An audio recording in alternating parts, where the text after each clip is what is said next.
할렐루야. 오늘 함께 읽으실 말씀은 빌립보서 2장 5절부터 18절까지의 말씀입니다. 빌립보서 2장 5절부터 18절까지의 말씀을 다 같이 합독하겠습니다.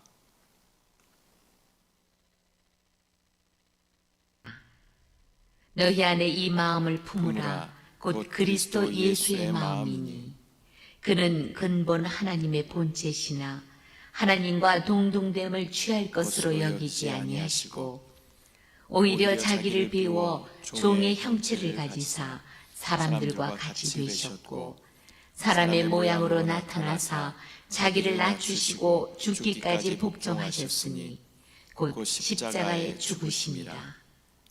이러므로 하나님이 그를 지극히 높여 모든 이름 위에 뛰어난 이름을 주사 하늘에 있는 자들과 땅에 있는 자들과 땅 아래에 있는 자들로 모든 무릎을 예수의 이름에 꿇게 하시고 모든 입으로 예수 그리스도를 주라 시인하여 하나님 아버지께 영광을 돌리게 하셨느니라.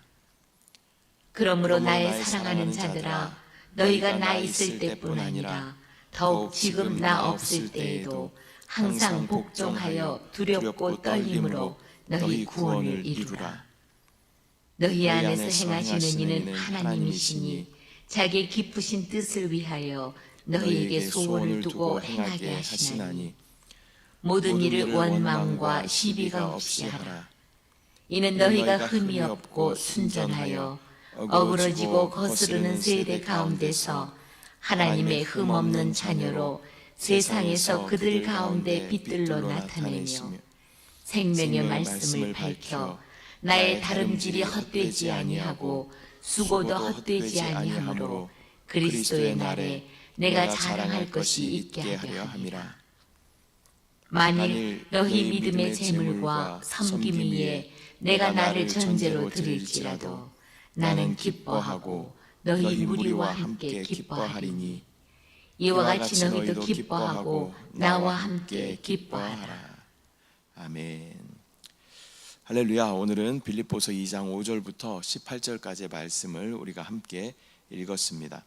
앞서 우리가 보았던 빌립보서에서는 복음에 합당하게 사는 삶이 무엇인가, 또 공동체 안에서 겸손하게 하나 되어야 한다라는 그런 말씀을 우리가 함께 나누었습니다.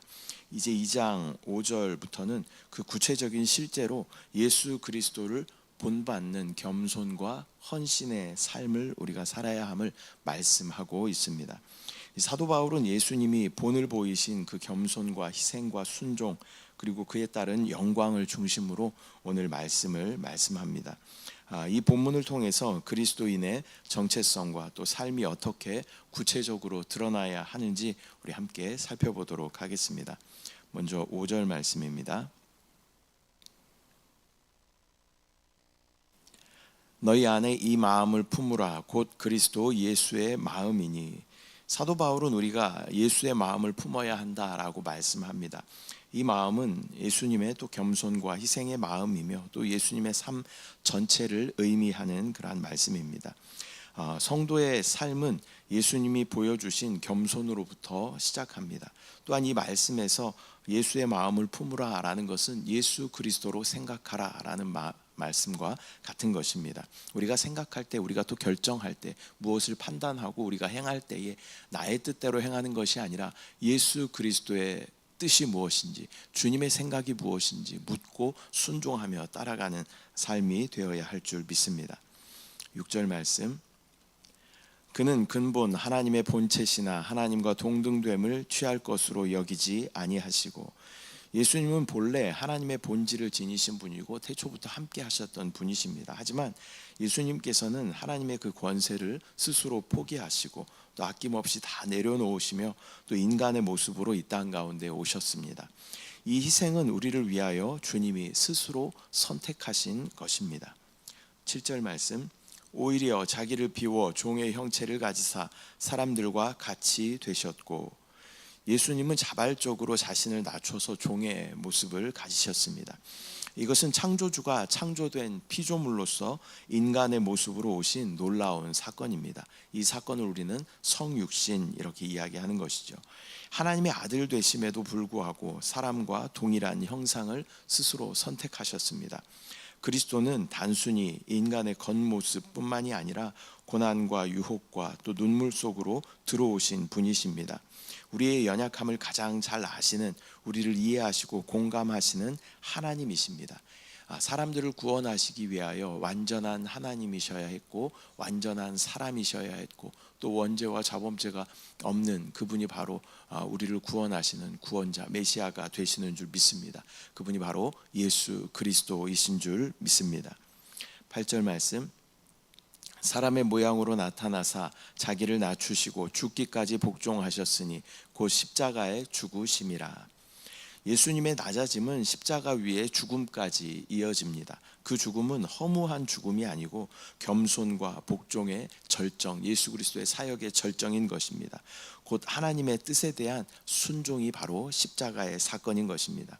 십자가 죽음은 고통이고 또 많은 사람들이 수치로 여길 수 있겠지만 예수님은 그것을 하나님의 구원 계획을 이루는 사랑의 행위로 감당하셨습니다. 9절 말씀, 이러므로 하나님이 그를 지극히 높여 모든 이름 위에 뛰어난 이름을 주사. 예수님의 겸손과 순종에 대한 하나님의 평가는 지극히 높여주셔서 모든 이름 위에 뛰어난 이름을 주시는 것이었습니다. 예수 그리스도 곧 주님이라는 이름은 모든 이름 위에 뛰어난 권세와 또 권위를 가진 그러한 이름이 되었습니다. 예수님은 겸손의 결과로 높임을 받으셨습니다. 10절 말씀, 하늘에 있는 자들과 땅에 있는 자들과 땅 아래에 있는 자들로 모든 무릎이 예수의 이름에 꿇게 하시고. 이 말씀은 모든 존재, 또 인간과 천사, 또 악한 영들까지도 예수의 이름 앞에 머리를 숙이게 될 그날이 온다라는 그러한 소망의 말씀인 줄 믿습니다. 모든 사람은 결국 예수님이 주님이심을 마음을 다해 고백하게 될 것입니다. 지금은 많은 사람들이 예수님을 부정하고 또 하나님의 살아계심을 부정하고 또 교회를 핍박하지만 주님이 오시는 그날에 모든 것은 정리가 될 것입니다. 모든 것이 질서 아래 온전히 놓이게 되고 모든 사람들은 예수를 주라고 시인하게 될 줄 믿습니다. 하나님의 영광과 그 하나님의 권위가 예수 그리스도 안에서 완성되는 것입니다. 11절 말씀, 모든 입으로 예수 그리스도를 주라 시인하여 하나님 아버지께 영광을 돌리게 하셨느니라. 사도 바울은 예수님의 높임을 선포하며 하나님 아버지께 감사하고 있습니다. 예수님을 높이신 하나님의 뜻이 하나님께서 받으실 영광이 되기 때문입니다. 12절 말씀, 그러므로 나의 사랑하는 자들아 너희가 나 있을 때뿐 아니라 더욱 지금 나 없을 때에도 항상 복종하여 두렵고 떨림으로 너희 구원을 이루라. 다시 바울은 공동체를 향해서 구체적 권면을 시작합니다. 그러므로라는 말씀은 예수님의 본을 따르는 삶이 기름 부으심으로 인도하시는 주님의 인도하심 가운데 우리가 온전히 순종하며 따라갈 때 또 순간순간 영 안에 거하며 또 내 안에 내주하시는 그리스도를 인식하고 인정하며 기름 부음에 순종할 때 우리는 이기는 자로 혼의 구원을 이루게 되는 줄 믿습니다. 그 이루는 구원을 저와 여러분이 온전히 이루어 가야 할 줄 믿습니다. 13절 말씀, 너희 안에서 행하시는 이는 하나님이시니 자기의 기쁘신 뜻을 위하여 너희에게 소원을 두고 행하게 하시나니.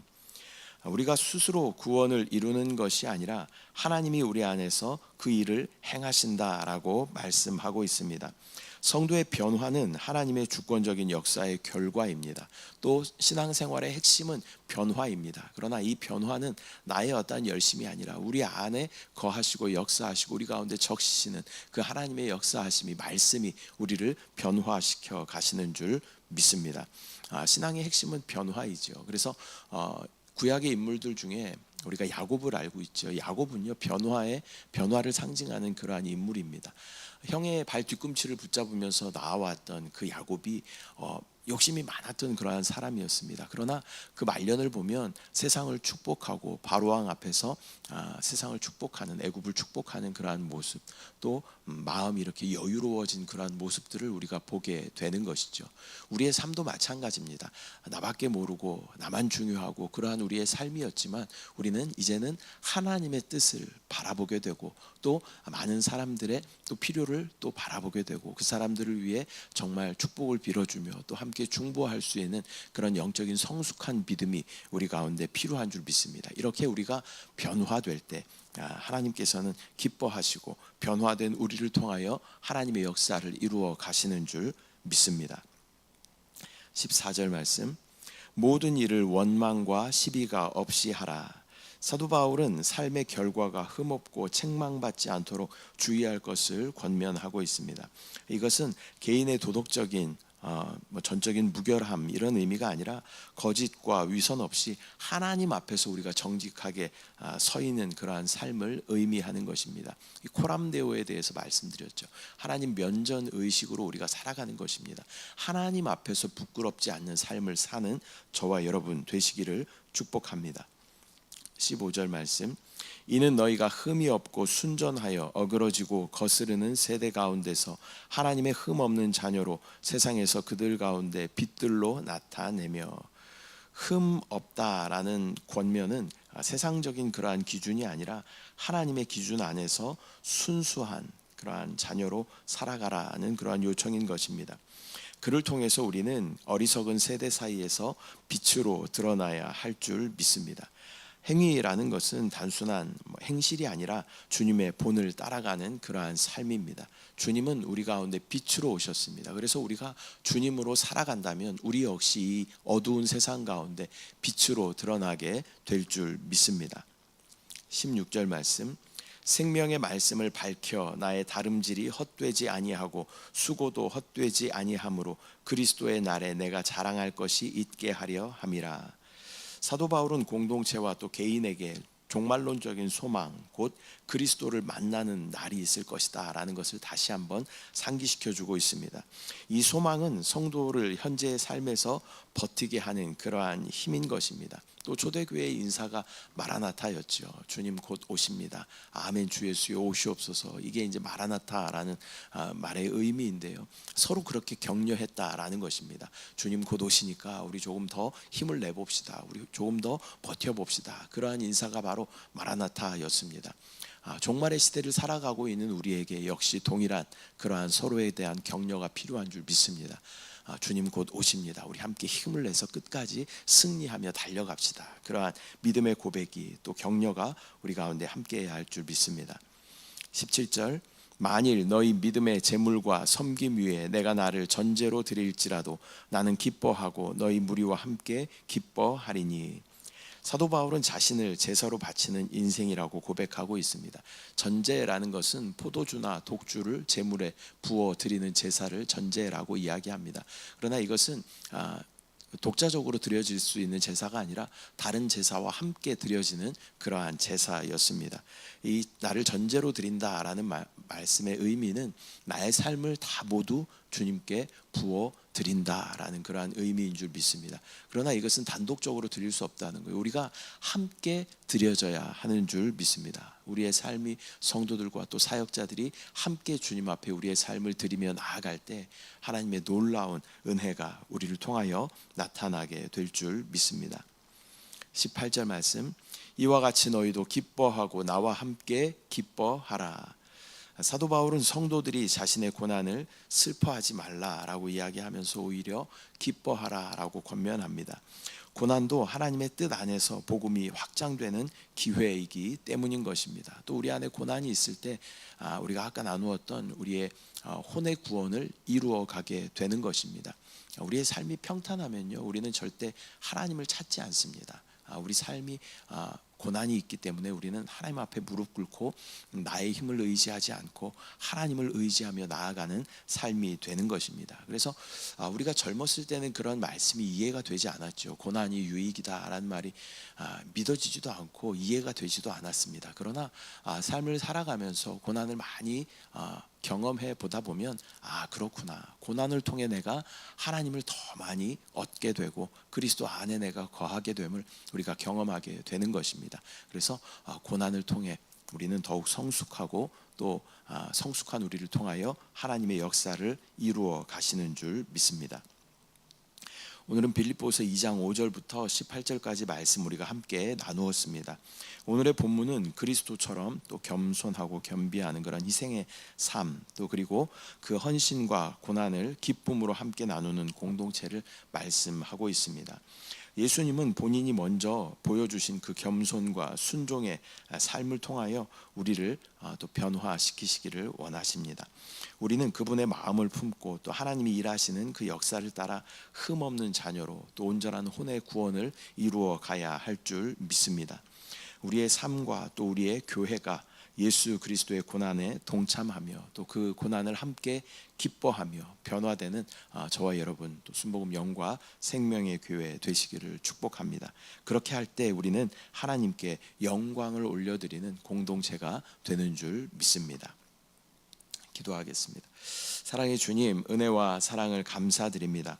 오늘 빌립보서 2장 말씀을 통하여서 그리스도의 겸손한 모습을 또 다시 한번 깨닫게 하심을 감사합니다. 죽기까지 순종하신 예수 그리스도의 그 겸손을 우리 모두가 닮게 하여 주시고 또 빛으로 이 땅 가운데 오신 예수 그리스도를 닮아 어둠의 이 땅을 빛으로 비추는 귀한 사명을 감당하게 하여 주시옵소서. 아버지, 또한 사도 바울의 믿음의 고백처럼 그 삶을 온전히 부어드리는 전제로 부어드렸던 것처럼 우리의 삶을 주님 앞에 온전히 내어드릴 때 그렇게 헌신된 자들을 통하여 역사하실 주님을 우리 모두가 경험할 수 있도록 주여 인도하여 주시옵소서. 내가 헌신된 그 한 사람 될 수 있도록 주여 인도하여 주시옵소서. 역사하실 주님을 바라봅니다. 인도하시는 주님을 찬양합니다. 또 온전히 혼의 구원을 이루게 하실 주님을 신뢰합니다. 주님을 사랑합니다. 감사드리고 예수님의 이름으로 기도드립니다. 아멘. 하늘에 계신 우리 아버지여, 이름이 거룩히 여김을 받으시오며 나라가 임하시오며 뜻이 하늘에서 이루어진 것 같이 땅에서도 이루어지이다. 오늘 우리에게 일용할 양식을 주시옵고 우리가 우리에게 죄 지은 자를 사하여 준 것 같이 우리 죄를 사하여 주시옵고 우리를 시험에 들게 하지 마시옵고 다만 악에서 구하시옵소서. 나라와 권세와 영광이 아버지께 영원히 있사옵나이다. 아멘.